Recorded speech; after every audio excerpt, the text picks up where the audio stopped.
गीता और अनिता दोनों ही देवरानी और जेठानी थीं। गीता नौकरी करती थी और अनिता घर संभालती थी। उनका परिवार बहुत बड़ा था, सास ससुर और उन दोनों के बच्चे, कुल मिलाकर घर में 10 लोग थे। और आज कई सालों बाद उनकी बुआ सास अपने भाई के पास रहने आई थी। सुबह उठते ही बुआ जी ने देखा गीता जल्दी जल्दी अपने काम निपटा रही थी।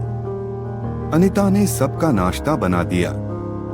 जिस नाश्ते को गीता ने सबको परोस दिया, इसके बाद गीता ने खुद अपना टिफिन पैक किया और जॉब पर चली गई।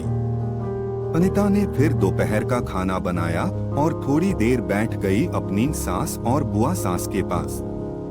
बुआ सास से रहा नहीं गया और अनिता से बोली कि छोटी बहू, तेरी जेठानी गीता तुझ पर बड़ा हुक्म चलाती हैं। सुबह से देख रही हूँ रसोई घर में तू ही लगी हुई है और वो महारानी दिखावा करने के लिए सबको नाश्ता परोस रही थी जैसे उसी ने बनाया हो। ये सुनते ही अनिता ने अपनी बुआ सास की तरफ देखा और बड़ी प्यार से कहा, नहीं, ऐसी कोई बात नहीं है बुआ जी, गीता बहुत ही अच्छी है। बुआ बोली, तू बहुत भोली है अनिता, पर मैं सब समझती हूँ। इतनी बूढ़ी मैं ऐसे ही नहीं हुई। अनिता से अब रहा नहीं गया और वो बोली कि बुआ जी, आपको गीता दीदी का बाकी सबको नाश्ता परोसना दिखा, मगर आपको ये नहीं पता कि उन्होंने मुझे डांटकर सबसे पहले नाश्ता करवाया, फिर चाय पिलाई और वो रोज ही मुझे सबसे पहले ही नाश्ता करवा देती हैं। वरना सबका नाश्ता बनाते तो मैं नाश्ता ही न कर पाऊं। वो मेरा कितना ख्याल रखती हैं।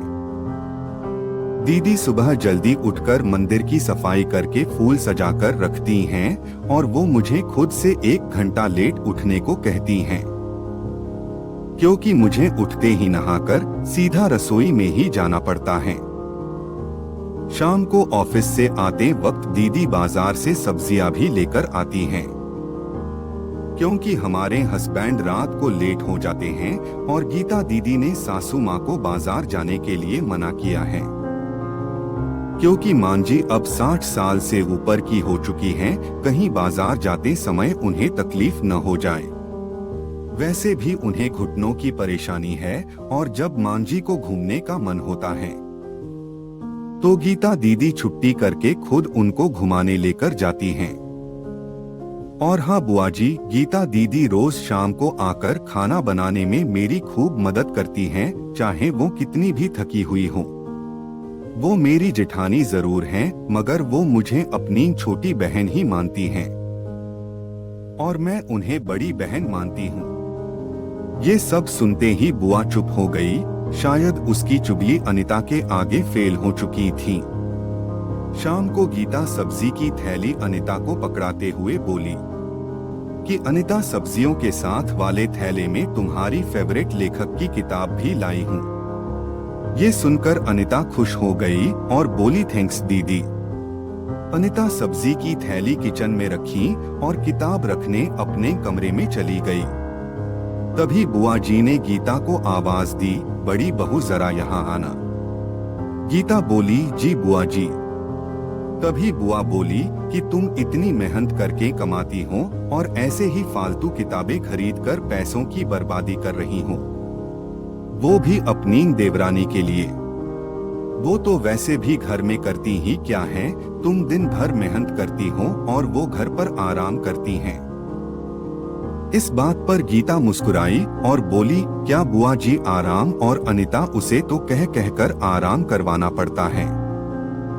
सुबह से बेचारी लगी ही रहती हैं।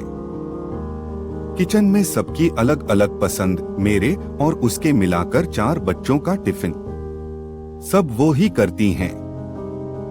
फिर भी उसके चेहरे पर हमेशा एक सुंदर सी मुस्कान ही रहती है। सुबह की चाय पीने का भी समय नहीं रहता उसे, और जब दोपहर बच्चे आते हैं फिर उनका खाना, उनकी पढ़ाई सब वही देखती हैं। वो हैं, इसलिए मुझे बच्चों की चिंता भी नहीं रहती और मैं अपना पूरा ध्यान ऑफिस में लगा पाती हूँ। कुछ दिनों पहले ही प्रमोशन मिला है। मम्मी पापा की दवाई कब खत्म हुई और कब लाना है, ये सब वो ही ध्यान रखती हैं। घर पर भी कभी कौन सा रिश्तेदार आता है, उनकी सेवा भी वही करती हैं। और बुआ जी, घर पर रहकर घर और बच्चे संभालना कोई छोटी बात नहीं। मेहमानों की भी आवभगत अनिता बिना किसी शिकायत के करती हैं। उसे तो बस पढ़ने का ही शौक है, फिर क्या मैं अपनी छोटी बहन की छोटी सी इच्छा भी पूरी नहीं करूंगी? अगर उसकी इच्छा मैं पूरी नहीं करूंगी तो कौन करेगा? अब तो बुआ की पूरी तरह से ही बोलती बंद हो चुकी थी। फिर गीता भी अपने कमरे में चली गई। ये सारी बातें गीता की सास पीछे खड़ी हुई सुन रही थी।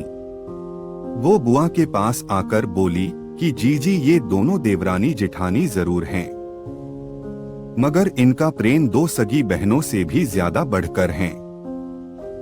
ये दोनों ही एक दूसरे का अधूरापन पूरा करती हैं।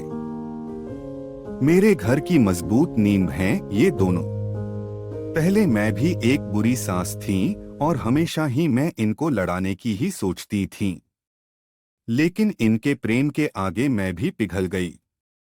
और वैसे भी इनको लड़वाकर नुकसान तो हमारे ही घर का है न, इसलिए मैं भी इनके ही प्रेम में मिल चुकी हूँ।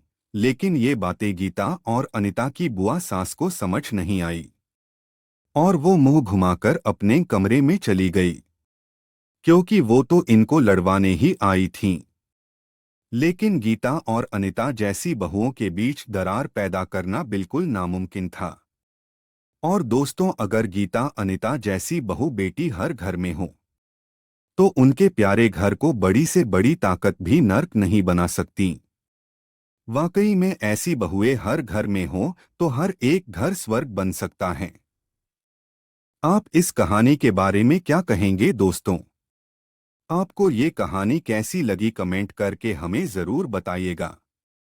अगर आपको ये कहानी पसंद आई हो तो अपने दोस्तों के साथ जरूर शेयर करें।